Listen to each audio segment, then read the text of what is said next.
Hello बच्चों, आज हम लोग क्लास 7 इंग्लिश रीडर बुक का चैप्टर 8 पढ़ने चल रहे हैं और हमारे चैप्टर का नाम है महात्मा गांधी। तो इस लेसन में महात्मा गांधी के जीवन और भारत में उनकी आज़ादी के योगदान के बारे में बताया गया है। सबसे पहले मैं आपको इस चैप्टर की समरी बताता हूँ, एक बार ध्यान से सुनिएगा। भारत में महात्मा गांधी को प्यार से बापू या राष्ट्रपिता भी कहते हैं। इनके बचपन का नाम था मोहनदास करमचंद गांधी और इनका जन्म हुआ था 2 अक्टूबर 1869 को गुजरात के पोरबंदर में। इनके पिताजी का नाम करमचंद गांधी और माता का नाम पुतलीबाई था। बचपन से ही ये बहुत ईमानदार और सत्यवादी थे। उन्होंने श्रवण कुमार की कहानी पढ़ी और उन्होंने प्रण लिया कि वे अपने माता पिता की सेवा उसी प्रकार से करेंगे। वे शिक्षा लेने के लिए चले जाते हैं इंग्लैंड और 1893 में जब वो वापस आते हैं तो देखते हैं कि उनके देशवासी विदेशी शासन के अधीन कष्ट सह रहे हैं। इसलिए उन्होंने अपना पूरा जीवन गरीबों के उत्थान और देश को अंग्रेजों के चंगुल से मुक्त कराने में लगा दिया। उन्होंने सत्याग्रह, असहयोग आंदोलन, दांडी, नमक यात्रा और भारत छोड़ो जैसे कई शांतिपूर्ण आंदोलन चलाए। बाद में गांधी जी को पूरी दुनिया में उनकी अहिंसा के सिद्धांतों के लिए जाना जाने लगा। वे अन्याय और असमानता के खिलाफ लड़े थे और राम राज्य स्थापित करना चाहते थे। 30 जनवरी 1948 को नाथूराम गोडसे ने उनकी हत्या कर दी और इस दिन को भारत में शहीद दिवस के रूप में मनाया जाता है। तो ये एक समरी थी इस पार्ट की, जो पूरे चैप्टर को आप पढ़ेंगे तो आपको समझ में आएगा। चलिए इसके क्वेश्चन आंसर हम लोग आज कर रहे हैं, उसे हम लोग देखते हैं। सबसे पहला क्वेश्चन क्या है? What was Gandhi ji is full name? तो जैसा मैंने पहले ही बताया, गांधी जी का पूरा नाम क्या था? मोहनदास करमचंद गांधी। तो आंसर कैसे लिखेंगे? Gandhi ji is full name was Mohandas Karamchand Gandhi. फिर हमारा अगला क्वेश्चन है, when and where was Gandhi ji born? तो कब और कहाँ गांधी जी का जन्म हुआ था? तो आंसर क्या होगा? He was born on 2 October 1869 at Porbandar in Kathiawar, Gujarat. तो उनका जन्म 2 अक्टूबर 1869 को पोरबंदर, काठियावाड़, गुजरात में हुआ था। अगला प्रश्न क्या है? Right the main qualities of Gandhi ji's character. तो गांधी जी के चरित्र की प्रमुख विशेषताएं क्या थी, इसके बारे में हमें देखना है। तो इसका आंसर है, Gandhi ji was honest and truthful. तो गांधी जी ईमानदार थे और सत्यवादी थे। Lived the life of a common man, और उन्होंने एक साधारण जीवन बिताया था। And was known for his principles of non violence, और पूरी दुनिया में वो अपने अहिंसा के सिद्धांतों के लिए जाने जाते हैं। फिर क्या है? Why was Gandhi ji restless? तो गांधी जी बेचैन क्यों हो गए थे? तो Gandhi ji was restless to see his country man suffering under foreign rule. तो जब गांधी जी अपने देशवासियों को विदेशी शासन के अधीन परेशान पाते हैं तो वो रेस्टलेस हो जाते हैं, मतलब बेचैन हो जाते हैं। फिर अगला क्वेश्चन क्या है? Who story inspired Gandhi ji to serve his parents? तो किसकी स्टोरी ने गांधी जी को प्रेरित किया अपने माता पिता की सेवा करने के लिए? तो आंसर क्या होगा? The story of Shravan Kumar inspired him to serve his parent. तो श्रवण कुमार की जो स्टोरी थी उसे सुनने के बाद वो अपने माता पिता की सेवा करने के लिए प्रेरित होते हैं। फिर अगला क्वेश्चन क्या है? Why do we call Gandhi ji as father of nation? तो गांधी जी को राष्ट्रपिता क्यों कहा जाता है? तो इसका आंसर क्या होगा? Gandhi ji is called the father of nation because of his great contribution to the country in gaining freedom. तो गांधी जी को राष्ट्रपिता कहा जाता है क्योंकि उन्होंने भारत को विदेशी चंगुल से आज़ाद करने के लिए बहुत सारा कंट्रीब्यूशन किया था, बहुत सारा योगदान था उनका देश को आज़ाद कराने में। अगला है, who assassinated Gandhi ji and when? तो आखिरी प्रश्न ये है कि किसने गांधी जी की हत्या की थी और क्यों की थी? तो Gandhi ji was assassinated by Nathuram Godse on 30 January 1948। तो गांधी जी की हत्या नाथूराम गोडसे द्वारा की गई थी 30 जनवरी 1948 को। तो इस तरह से हमारे ये क्वेश्चन समाप्त होते हैं। अगला पार्ट क्या है? Write T for true and F for false statement. True मतलब होता है सत्य और फॉल्स मतलब होता है असत्य।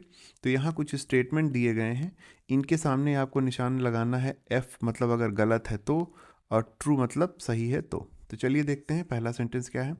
Mahatma Gandhi was born on 2 नवंबर 1869। तो ये फॉल्स है। सही स्टेटमेंट क्या होना चाहिए था? ही वॉज बॉर्न ऑन 2 अक्टूबर। यहाँ पे नवंबर दिया गया है, अगर ये अक्टूबर दिया गया होता तो हमारा सेंटेंस सही हो जाता। फिर अगला है, his mother's name was Shantibai. तो ये भी गलत है। सही हो क्या था? Her name was Putlibai. तो उनकी माता का नाम पुतलीबाई था। फिर अगला है, he was honest and truthful since his childhood, तो वो बचपन से ही ईमानदार और सत्यवादी थे, तो ये सही है, ट्रू हो जाएगा। 30 January is celebrated as martyrs day in India, तो भारत में 30 जनवरी को जिस दिन उनकी हत्या हुई थी उसे शहीद दिवस के रूप में मनाया जाता है, तो ये सही है। अगला देखते हैं हम लोग word power. Right the opposites of the following words, तो कुछ शब्द दिए गए हैं, उनके हमें अपोजिट विलोम लिखने हैं। तो पहला क्या है? ऑनेस्ट। ऑनेस्ट मतलब होता है ईमानदार, इसका अपोजिट हो जाएगा डिसऑनेस्ट मतलब बेईमान। अगला होता है पुअर। पुअर मतलब होता है गरीब और उसका अपोजिट हो जाएगा रिच मतलब अमीर। जस्टिस मतलब होता है न्याय और इनजस्टिस इसका अपोजिट हो जाएगा। फिर है हैप्पीनेस। हैप्पीनेस मतलब होता है खुशी और सैडनेस मतलब होता है दुख, तो ये दोनों भी एक दूसरे के अपोजिट हो जाएंगे। काइंड। काइंड का मतलब होता है दयालु और इसका अपोजिट हो जाएगा क्रूएल, तो ये निर्दयी हो जाएगा। इक्वल मतलब बराबर, अनइक्वल मतलब होता है असमान। डार्क मतलब होता है गाढ़ा, तो इसके दो अपोजिट हो सकते हैं, लाइट भी हो सकता है और ब्राइट भी हो सकता है, तो डार्क के दो अपोजिट हो गए। फिर है नेसेसरी। नेसेसरी मतलब होता है ज़रूरी और अननेसेसरी मतलब होता है जो गैर ज़रूरी हो, तो ये भी हमारा क्वेश्चन हो गया है। अब हम लोग चलते हैं लैंग्वेज प्रैक्टिस की तरफ। क्या कहा गया है कि match the suffix with the root word to make a new word. तो बच्चों दो वर्ड होते हैं, एक प्रीफिक्स होता है एक सफिक्स। किसी भी शब्द के आखिरी में कोई शब्द जोड़ के एक नया शब्द बनाया जाता है तो उसको कहा जाता है सफिक्स।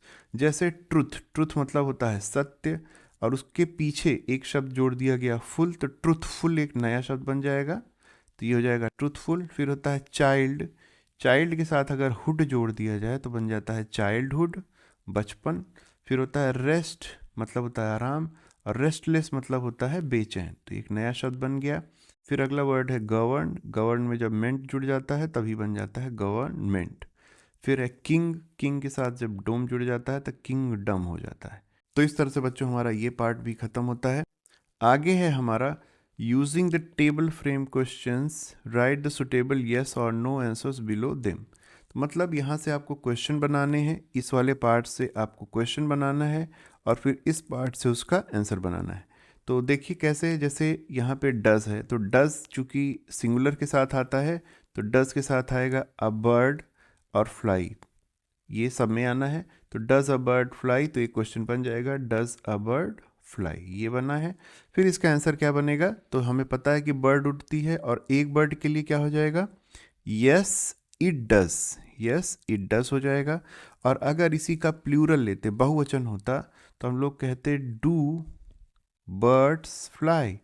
डू बर्ड्स फ्लाई, तो हमारा ये क्वेश्चन बन जाता है डू बर्ड्स फ्लाई। तो इसका आंसर क्या बनता है, यस दे डू।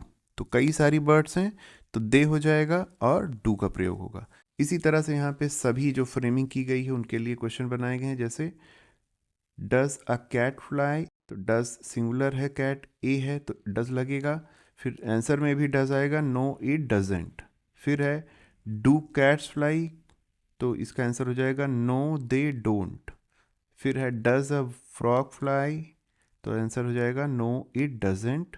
और फिर होगा डू फ्रॉग्स फ्लाई, तो आंसर हो जाएगा नो दे डोंट। तो इस तरह से बच्चों हमारा ये चैप्टर समाप्त होता है। अगर आपको किसी भी तरह से ये चैप्टर हेल्प कर रहे हैं तो चैनल को सब्सक्राइब कर लीजिए, जिससे नया वीडियो जब भी पड़े तो आपको मिल जाए। तो चलिए अगले वीडियो में लोग फिर मिलते हैं, तब तक अपना ध्यान रखिए।